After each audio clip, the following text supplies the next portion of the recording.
দেখবেন জীবনে যেদিন ভালো হতে চাইবেন আপনার জানা থাকবে যে আপনি কিভাবে ভালো হবেন। যেদিন আপনার মনে হবে আল্লাহর ক্ষমার দরকার, সেদিন আপনি জেনে যাবেন কিভাবে ক্ষমা পায়।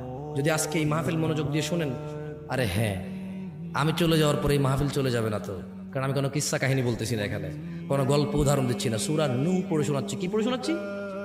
আর আপনার ঘরেও এই কোরআন আছে, এই সূরা আপনার ঘরেও আছে, যখন মর্জি পড়ে নিজেকে সংশোধন করে নিয়েন। খুব সুন্দর আলোচনায় আসছেন। আর আমি দীর্ঘ অনেকদিন পরে সূরা নূহ নিয়ে আলোচনা করছি, দীর্ঘ অনেকদিন পর। আমার খুব ফেভারিট সূরা এটা, কারণ আমার কাছে মনে হয় এখানে সবকিছু আছে। একজন মানুষের সর্বোচ্চ দাওয়াত, মানে সর্বোচ্চ একজন মুসলমান কি করবে, এরপরে সে কি কি পাবে, যদি সে তারপরেও ব্যর্থ হয় এগুলা করতে, তাহলে সে কি করবে, ব্যর্থ হওয়ার পরও যদি সে এগুলা করে তাহলে সে কি কি পাবে, সব আছে এখানে। সুবহানাল্লাহ।